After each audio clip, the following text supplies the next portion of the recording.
Jake Miller stood at his office window watching the morning sun rise over Haven's Edge Colony. The view showed him everything he loved about this place. Human families walked to work alongside tall elven refugees who had found safety here after. Their homeworld burned. Green-scaled Cathani merchants set up their market stalls next to human farmers selling fresh vegetables. Children of all species played together in the central square, their laughter mixing with the sounds of a busy morning. This peaceful scene made what Jake held in his hands even more terrible. The message had arrived during the night on a military channel he thought was dead. His old commander from the Earth Defense Force had sent him classified intelligence that made his blood run cold. The Dominion was coming. Jake had fought the Dominion before, back when he wore a uniform instead of running a colony. He knew what they did to peaceful worlds like this one. They took everything useful and left the rest to burn. Men, women, and children became slaves if they were lucky. If they were not lucky, they became examples for the next world that might think about resisting. The message said the Dominion fleet would reach Haven's Edge in 72 hours. The human colonial fleet was 3 weeks away at minimum. Evacuation. Ships could not arrive in time, even if they started flying now.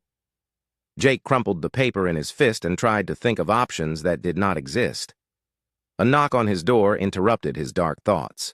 His wife Lisa entered carrying 2 cups of coffee and wearing the worried expression that meant she already knew something was wrong.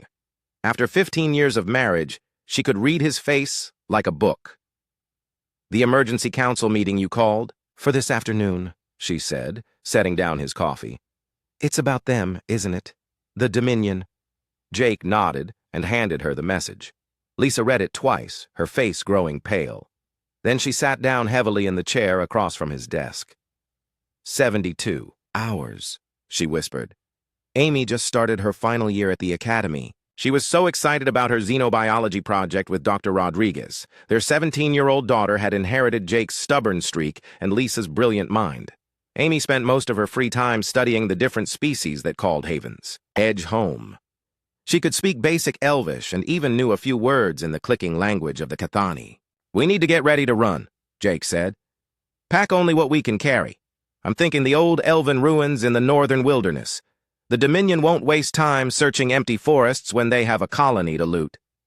Lisa frowned. "Jake, you know what the elves say about those ruins. They're forbidden, dangerous. Vera Moonwhisper told me that even her people won't go near them." Vera was the unofficial leader of the elven refugees. She had escaped her burning homeworld with 300 survivors and led them safely to Haven's Edge. The elves respected her wisdom, and humans trusted her judgment. If she said the ruins were dangerous, she probably meant it. "Dangerous is better than certain death," Jake replied. "I'll talk to Vera this afternoon. Maybe she can tell us more about what we're really facing out there." The morning passed quickly as Jake prepared for the emergency council meeting. He sent coded messages to the leaders of each species group on Haven's Edge. Captain Beth Morgan commanded the small human defense force. Vera spoke for the elves. High Matriarch Kessa Andra represented the few Vorthak families who had settled here. Even Zara, his Cathani friend who ran the colony's power systems, would attend. But first, Jake needed to tell Amy what was happening. He found her in the xenobiology lab with Dr. Luna Rodriguez. Amy was bent over a microscope, while Dr. Rodriguez pointed at something on a data screen. Both looked excited about whatever they were studying.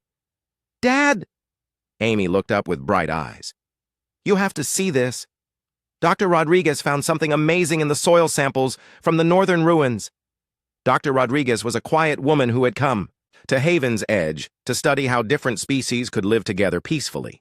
She spent most of her time collecting samples and running tests that nobody else understood. Jake respected her work, but right now he had bigger problems than soil samples. "Amy, we need to talk," Jake said. "Both of you, actually. Something's happened." The excitement faded from Amy's face as she heard the serious tone in her father's voice. Dr. Rodriguez saved her data and turned to face him. Jake told them about the Dominion fleet and the impossible timeline they faced. Amy's hands shook as she realized what this meant for everyone she cared about. Dr. Rodriguez listened quietly, but Jake noticed her eyes kept glancing at the data screen showing results from the northern ruins. "The ruins," Dr. Rodriguez said suddenly. "Jake, You said you were thinking about hiding in the northern ruins. It's the only place remote enough that the Dominion might not bother searching, Jake replied. Why? Dr. Rodriguez looked at Amy, who nodded encouragingly. Show him, Dr. Rodriguez. Show him what we found. Dr. Rodriguez pulled up a new screen full of energy readings and geological data. Jake, those ruins aren't just old elven buildings. The energy signatures are completely wrong for any known elven technology, and the geological surveys show artificial structures extending deep underground, far deeper than any normal settlement would need. Jake studied the data, his engineering background helping him understand some of what he was seeing. You're saying the ruins are more than they appear to be. I'm saying they might not be elven ruins at all, Dr. Rodriguez replied. The energy patterns match theoretical models for planet-scale engineering projects. Jake, I think someone built something under those ruins. Something big. Amy grabbed her father's arm. Dad, what if the ruins aren't just a hiding place? What if there's something that could actually help us fight back? Jake felt a spark of hope for the first time since reading that terrible message. If Dr. Rodriguez was right, if there really was some kind of ancient technology buried under the northern ruins, maybe they had more options than just running and hiding. But first he needed to convince the other species leaders to work together. The Dominion was coming whether they were ready or not. In 60 hours, Haven's Edge would either stand united or fall divided. The emergency council meeting took place in the colony's main hall. Jake looked around the table at faces that represented 4 different species, each with their own reasons to distrust the others. This was either going to save them all or tear the colony apart before the Dominion even arrived. Captain Beth Morgan sat to his right, her Human Defense Force uniform clean, but showing signs of recent repairs. She commanded only 50 soldiers with outdated weapons and no spaceships, brave people, but not nearly enough to stop a Dominion fleet. Vera Moonwhisper sat across from Beth, her silver hair braided with small bells that chimed softly when she moved. The elf leader had seen her homeworld burn and her people scattered across the galaxy. She knew what the Dominion could do better than anyone else at this table. High Matriarch Cassandra took up 2 chairs with her massive Vorthak frame. Her people were warriors by nature, covered in thick armor-like skin and standing nearly 8 feet tall. The few Vorthak families on Haven's Edge had come here seeking peace, but Jake wondered if they would fight when the time came. Zara sat. At the far end of the table, her green-scaled hands folded carefully in her lap.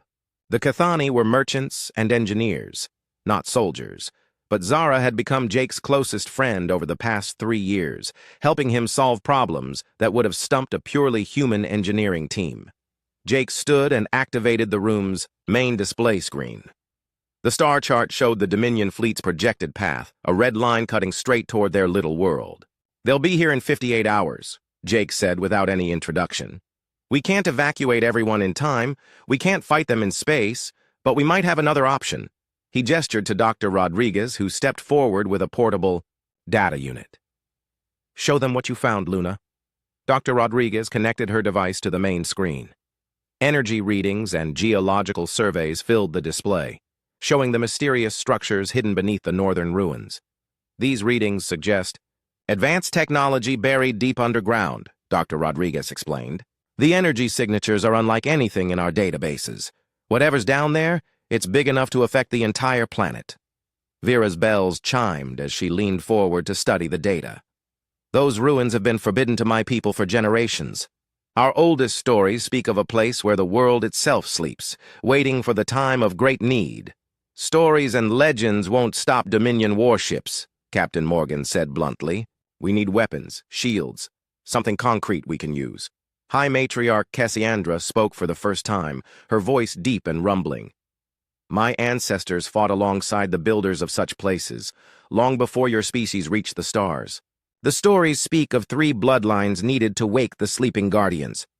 Jake felt his heart skip. 3 bloodlines? Human, elf, and Vorthak, Cassandra replied. The ancient pact required all 3 to stand together when darkness threatened. The light. Zara's scales shifted color slightly, a sign that she was thinking hard. The power requirements for planet-scale technology would be enormous. You would need some kind of focusing system, probably biological in nature. 3 different genetic patterns could create the complexity needed for such a system. Dr. Rodriguez nodded excitedly. That matches the energy patterns we detected. It's like the whole structure is waiting for the right activation sequence. Even if this is real, Captain Morgan said, we don't know what it actually does. For all we know, turning it on could destroy the planet instead of saving it. Vera stood and walked to the window, looking north toward the distant mountains where the ruins lay hidden. My grandmother told me stories passed down from before the Great Burning. She said the Guardians were not weapons of destruction, but shields against the darkness. They were built by those who came before, who understood that some things are worth protecting no matter the cost. The Dominion destroyed my homeworld using planet cracker weapons, she continued, turning back to face the group.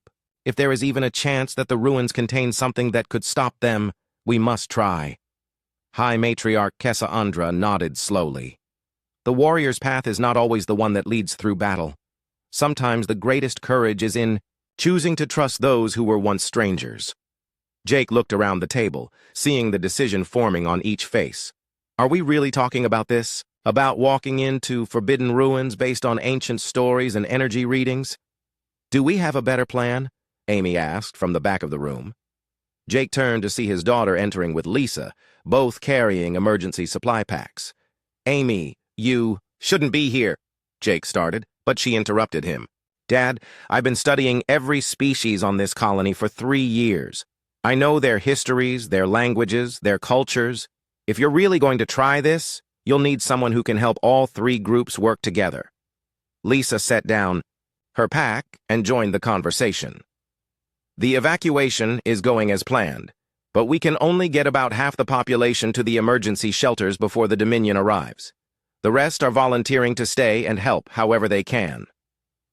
This is madness, Captain Morgan said, but her voice lacked conviction. We're talking about risking everything on ancient technology that might not even exist. The alternative is watching the Dominion turn our home into a slave camp, Jake replied. At least this way we're fighting back. Zara's scales brightened to a warm yellow color. The Kethani have a saying about impossible choices. When the current is too strong to swim against, sometimes you must dive deeper to find a different way through. Dr. Rodriguez pulled up a new screen showing the path to the northern ruins. The journey will take 8 hours on foot through rough terrain. We need to leave soon if we want to reach the ruins and figure out how to activate whatever's down there before the Dominion arrives. Vera stepped forward and placed her hand on the table. I will guide you through the elven paths that lead to the forbidden place. My people's fear is nothing compared to what the Dominion will bring. High Matriarch Cassandra stood and placed her massive hand beside Vera's. The Vorthax stand with the Alliance. If our blood is needed to wake the Guardians, we offer it freely. Jake looked at his wife and daughter, then at the faces around the table. 56 hours ago, this had been a peaceful colony where different species lived together in harmony. Now they were planning to venture into forbidden ruins and activate ancient technology based on nothing but hope and desperation. But as he placed his own hand on the table, followed by Lisa, Amy, Captain Morgan, Zara, and Dr. Rodriguez, Jake realized that this was what humanity did best. When faced with impossible odds, they found ways to turn strangers into allies and transform hope into action. Then we go north, Jake said. Together. Outside the window, the first Dominion scout ships appeared as tiny points of light against the evening sky. The journey north took them through forests that grew darker and stranger the deeper they traveled. Ancient trees twisted into shapes that hurt to look at directly, and the very air seemed to hum with hidden energy. Vera led the group along paths that appeared and disappeared like mirages, following markers that only elven eyes could see. Jake walked beside High Matriarch Cassandra, amazed at how quietly the massive Vorthak could move through the thick underbrush. Behind them, Amy helped Dr. Rodriguez carry the scientific equipment while Zara used her engineering tools to track the energy readings that grew stronger with each mile. Captain Morgan and her soldiers had stayed behind to coordinate the colony's defenses, but she had insisted on sending her best tracker, Mia Thompson, to guide them through any caves or underground passages they might encounter. Mia moved through the forest like she had been born there, reading signs in broken twigs and disturbed soil that escaped everyone else's notice. The readings are off the charts now, Dr. Rodriguez whispered, checking her instruments. Whatever's generating this energy, we're almost on top of it. Vera stopped at what looked like a solid wall of granite rising from the forest floor. But as Jake's eyes adjusted, he could see the subtle outline of an entrance hidden behind centuries of overgrowth. Ancient symbols were carved into the stone, their meaning lost to time, but their power still visible in the way they seemed to shift and change when viewed from different angles. Beyond this point, none of my people have ever returned, Vera said, her voice barely audible. The stories say that the Guardians test all who seek to wake them. Not everyone is found worthy. High Matriarch Cassandra stepped forward and placed her hand on the stone entrance. The symbols flared with brief light, recognizing something in her Vorthak blood. The ancient pact remembers. We are expected. Mia found handholds in the stone that led to a narrow opening about 20 feet up the cliff face. One by one, they climbed into the darkness beyond. Jake's flashlight revealed a tunnel carved from living rock, its walls covered with more of the shifting symbols that seemed to watch their progress. The tunnel sloped downward for what felt like miles. The air grew warm and thick, filled with a sound like distant singing that came from the walls themselves. Amy walked close to her father, her scientific curiosity fighting with very reasonable fear about what they might find in the depths. "Dad," she whispered, "what if we're making a mistake? What if whatever's down here is sleeping for a good reason?" Jake wished he had a better answer than the one he gave her. "Sometimes you have to choose between different kinds of risks, sweetheart. We know what the Dominion will do if we don't try this." The tunnel opened into a vast underground chamber that took Jake's breath away. The walls curved upward into darkness, covered with crystal formations that pulsed with soft blue light. In the center of the space stood 3 pedestals arranged, in a triangle, each one carved from a different type of stone. Dr. Rodriguez ran forward with her instruments, taking readings that made her gasp with excitement. "Jake, this chamber is generating enough energy to power a small city. And look at these crystals. They're not natural formations. They're some kind of technology we don't understand." Zara examined the pedestals with her engineering eye, running her scaled hands over surfaces that felt warm to the touch. "The design is beautiful, but completely alien. Each pedestal is tuned to a different frequency, like they're meant to work together as part of a larger system." Vera approached the nearest pedestal with obvious reluctance. The stories spoke of a choice that could not be undone, a sacrifice that would bind the chosen to the world itself, becoming part of its defenses against the darkness. "What kind of sacrifice?" Jake asked, though he was beginning to suspect he already knew the answer. High Matriarch Cassandra walked to the second pedestal, her massive frame dwarfed by the crystal formations rising around them. In the old tales, the Guardians required 3 souls to anchor their power, one from each bloodline, willingly given to protect all life on the world. The implications hit Jake like a physical blow. They had found the ancient weapon that could stop the Dominion, but using it would cost 3 lives.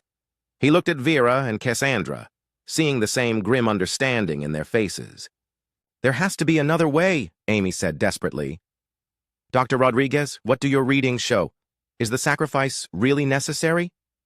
Dr. Rodriguez studied her instruments with frowning concentration.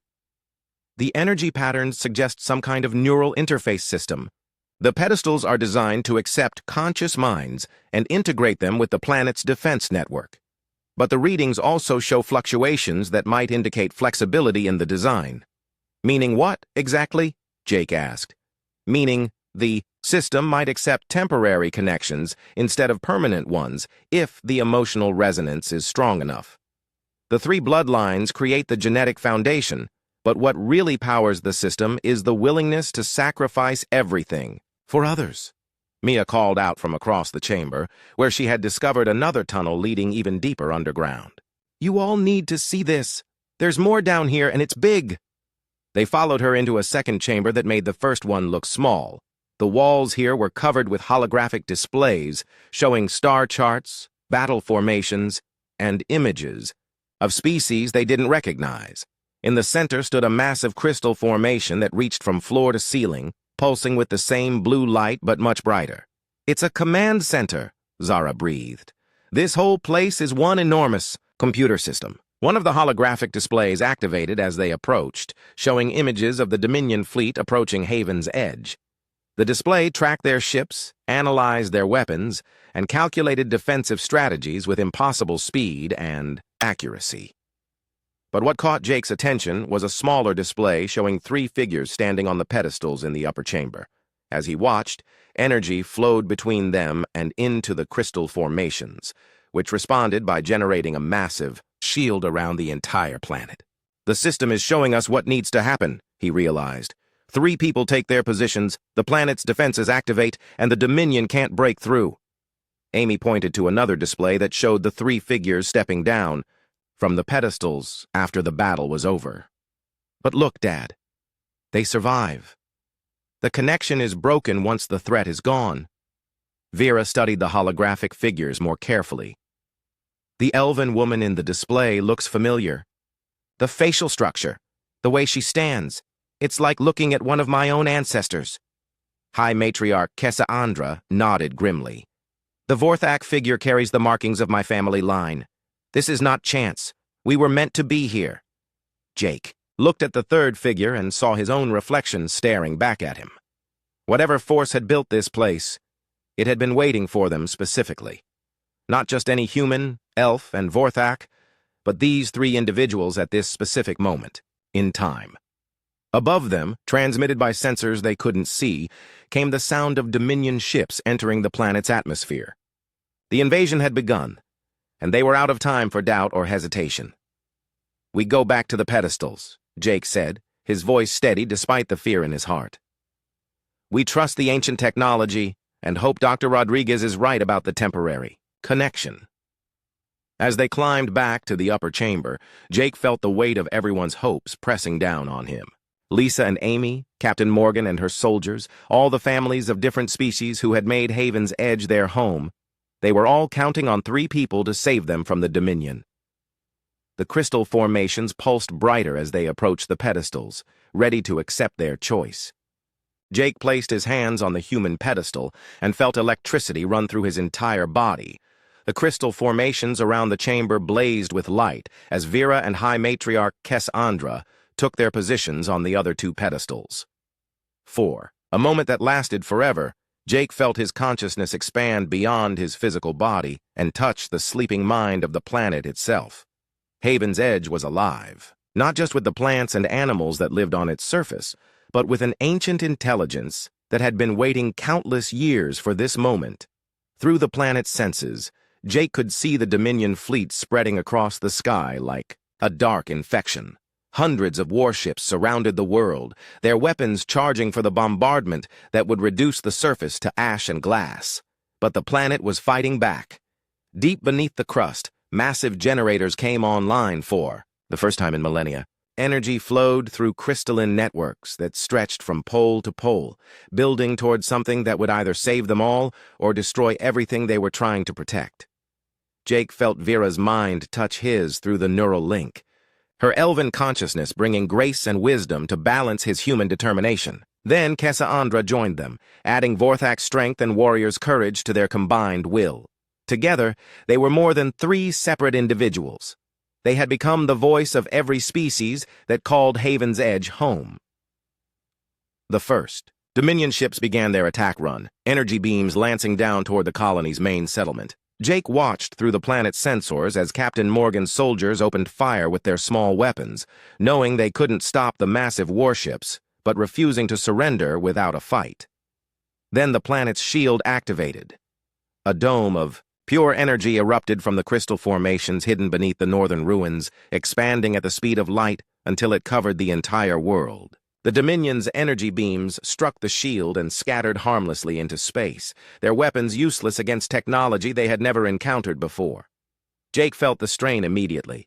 The shield was drawing power through the 3 of them, using their life force to fuel defenses that had been designed for beings far stronger than any modern species. His vision blurred as energy flowed out of him and into the planetary grid. The shield won't hold forever, Vera's voice echoed, in his mind. We need weapons, not just defense. Through their shared consciousness, Jake reached deeper into the planet's sleeping systems. Ancient weapon platforms rose from hidden locations across the surface, their crystalline cores glowing with the same blue light as the chamber around them. But these weapons had been designed for a different kind of warfare against enemies that no longer existed. I can modify them, Jake realized, his engineering knowledge flowing through the neural link and into the planet's consciousness. The targeting systems, the power distribution, I can make them work against modern ships. High Matriarch Cassandra added her warrior's understanding of battle tactics as Jake began reprogramming weapons that were older than recorded history. The planet's defenses evolved in real time, adapting to face an enemy their builders had never imagined. The modified weapons opened fire on the Dominion fleet with devastating effect. Crystalline energy beams punched through ship hulls that had been designed to withstand conventional weapons. Several smaller vessels exploded in brilliant flashes of light, their debris raining down harmlessly on the planet's shield. But the Dominion responded with overwhelming numbers. For every ship they destroyed, 2 more took its place. The fleet's Commander War Empress Thakala broadcast a message that reached even the depths of the ancient chamber. Primitive world, you have technology that belongs to the Dominion. Surrender now and your deaths will be quick. Continue to resist, and we will make examples of your children for the next 1,000 years. Jake felt rage building in the planetary. Consciousness, an anger that came from deep geological time, and the memory of civilizations that had been lost to conquerors like the Dominion. But he also felt something else. A sadness that spoke of opportunities missed and choices that had led to this moment of violence. Through the planet's communication systems, Jake sent his own message back to the Dominion fleet. War Empress, Thakala, you're fighting the wrong battle. This technology wasn't meant to be a weapon. It was meant to protect life and bring different species together in peace. Peace is a luxury for the weak, came the reply. The Dominion takes what it needs and destroys what resists. Your planet will burn like all the others. Not all of. Your ships agree with that, Vera's voice joined the communication. Some of your crews are already having doubts. She was right. Jake could see through the planet's sensors that several Dominion vessels had stopped firing and were holding position, away from the main fleet. The crews of those ships were listening to the conversation and questioning orders they had followed without thought for too many years. High Matriarch Cassandra added her voice to the communication. I know your ships, Thakala. I know the species under your command. Some of them remember what the galaxy was like before the Dominion's hunger consumed everything. They remember when we all worked together instead of fighting endless wars. More ships broke away from the Dominion formation. Their crews had heard something in Cassandra's words that awakened memories of better times, of homeworlds that had been green and peaceful before the warships came. But War Empress Thakala was not interested in memories or peace. She ordered her remaining loyal ships to focus all their firepower on a single point of the planetary shield, trying to punch through by concentrated force. The shield began to buckle under the assault, and Jake felt the strain threatening to tear his consciousness. Apart! We can't hold much longer, he gasped through the neural link. Then we do something desperate. Amy's voice suddenly joined their mental conversation. Jake's heart stopped as he realized what had happened. His daughter had found a way to connect herself to the planetary network from the colony below, adding her young strength to their failing defenses. Amy, get out of there, he shouted both mentally and physically. The feedback could kill you. Dad, I'm not leaving you to fight alone, she replied. Besides, Dr. Rodriguez figured out how to make the connection safer. We've got about half the colony linked in now. Through the planetary sensors, Jake saw the truth of his daughter's words. Across Haven's edge, humans and elves and Kethani, and even some of the defecting Dominion crew members had found ways to connect their minds to the ancient network. They were lending their will and their life force to the planet's defenses, turning a weapon designed for 3 people into something powered by thousands. The shield stabilized and grew stronger. The weapons platforms began firing with renewed precision. But most importantly, the planet itself seemed to wake up fully for the first time in ages, its consciousness enriched by the thoughts and dreams of every species that now called it home. War Empress. Thakala's fleet found itself facing not just ancient technology, but the combined determination of an entire world, united in the simple desire to protect their families and their future. The battle reached its peak when War Empress Thakala made her final desperate attack. Her massive flagship, a planet killer that had destroyed dozens of worlds, aimed its main weapon directly at the colony where thousands of families huddled in emergency shelters. The energy blast that erupted from its core was designed to crack planets in half and turn their surfaces into molten glass. But Haven's Edge was no longer just a planet. It had become something new, a living fusion of ancient technology and modern unity. The shield that rose to meet Thakala's weapon was powered not just by 3 people on pedestals, but by every soul on the world who had chosen to stand together, instead of falling apart. Jake felt the moment of impact through every nerve in his body. The planet killer's beam struck the shield and simply stopped, its devastating energy absorbed and redirected into the crystal networks that now pulsed beneath every continent. For a few seconds, Haven's Edge glowed like a small sun, visible from deep space, as proof that some things were too precious to destroy. Then the energy flowed back out through the weapons platforms, not as an attack, but as a message. Every ship in the Dominion fleet suddenly found their communication systems flooded with images and sounds from Haven's Edge. They saw human children playing with elven friends. They watched Kethani merchants sharing meals with Vorthak families. They heard the laughter and music of a dozen different species living together in peace. "This is what you're trying to destroy." Jake's voice reached every crew member in the fleet. "This is what we're fighting to protect. Not territory or resources or power over others, just the right to live together in peace." The response was immediate and overwhelming. Ship after ship broke away from Thakala's formation as their crews refused to continue the attack. Dominion soldiers who had spent years conquering worlds in the name of their empire suddenly remembered what they had been fighting for in the first place before endless war had consumed their lives and dreams. War Empress Thakala found herself commanding a fleet that was melting away around her. Her own bridge crew turned to stare at her with questions in their eyes, no longer certain that their cause was worth the destruction they had brought to so many innocent worlds. "You offer them weakness," she snarled over the communication channel. "The galaxy is harsh and unforgiving. Only the strong survive." "The strong survive alone," Vera's voice replied gently. "The wise survive together." High Matriarch Kessa added her own words, spoken in the ancient battle language of the Vorthak that every warrior knew. "True strength is not in conquering others, but in helping them become strong as well." For a long moment, War Empress Thakala said nothing. Through the planetary sensors, Jake could see her standing alone on her bridge while her crew waited for orders that would determine the fate of everyone on Haven's Edge. Finally, she spoke again, her voice smaller and more uncertain than before. "I have spent so many years bringing death to living worlds. I no longer remember what peace looks like." "Then stay and learn," Amy's voice joined the conversation. "We'll show you. We'll show all of you." The battle ended, not with explosions and death, but with something Jake had never witnessed before. An entire invasion fleet simply laid down its weapons and asked for sanctuary. Hundreds of ships that had come to conquer Haven's Edge instead requested permission to land and begin new lives among the species they had been sent to destroy. Jake felt the planetary consciousness begin to release its hold on his mind as the immediate danger passed. The neural link that had connected him to Vera and Kessa grew weaker, though he could still sense their thoughts like distant voices. Most importantly, he could feel Amy's presence withdrawing safely from the network, her life force returning to her own body unharmed. Dr. Rodriguez had been right about the temporary nature of the connection. As the ancient technology powered down to standby mode, Jake found himself standing once again on solid stone in the crystal chamber, his legs shaky, but his mind his own again.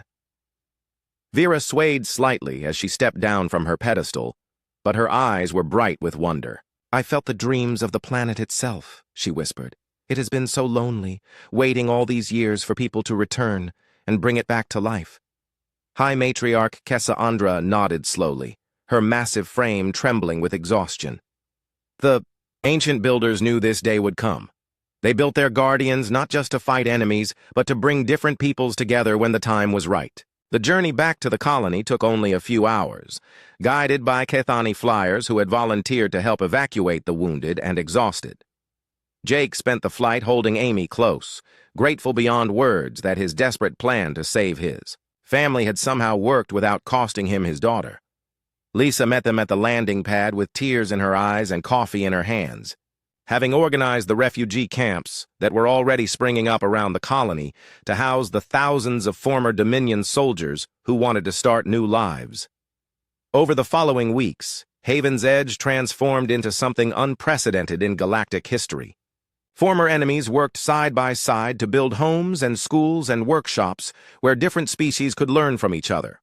War Empress Thakala herself asked to be assigned to the most basic construction work, saying she needed to understand what it meant to build something instead of destroying it. Dr. Rodriguez established a new research center focused on studying how the ancient technology could be used to heal damaged worlds instead of defending against attackers. With Amy as her assistant, she began developing plans to restore planets that had been scarred by centuries of warfare. Captain Morgan found herself training a new kind of peacekeeping force made up of volunteers from every species on the world. Their mission was not to fight wars, but to help other colonies follow Haven's Edge's example of unity and cooperation. Zara led teams of engineers from a dozen different species in upgrading the planet's infrastructure to handle its growing population. The crystal networks that had powered the defensive systems were repurposed to provide clean energy and facilitate communication between the most distant settlements. Jake stood once again at his office window, but the view had changed completely. The morning sun now rose over a city where beings from across the galaxy worked together to build something better than any of them could have achieved alone. Ships from hundreds of worlds filled the sky, bringing more refugees and volunteers who wanted to be part of what Haven's Edge represented. Amy joined him at the window, now wearing the uniform of the new Galactic Cooperation Council that had formed in response to their victory over the Dominion's philosophy of conquest. "Dad," she said, pointing at energy readings on her tablet that showed similar signatures appearing on distant worlds. "The other Guardian planets are waking up." "What we did here is spreading to other systems." Jake smiled as he watched his daughter prepare for her first mission as an ambassador to worlds that were just beginning to discover their own ancient technologies. His plan to save his family before the war began had grown into something that might save the entire galaxy from the cycle of violence that had consumed it for too long. "Are you ready for this?" he asked her. Amy grinned and adjusted the translation device that would let her speak with any species they might encounter. "Dad, after what we've been through together, I'm ready for anything."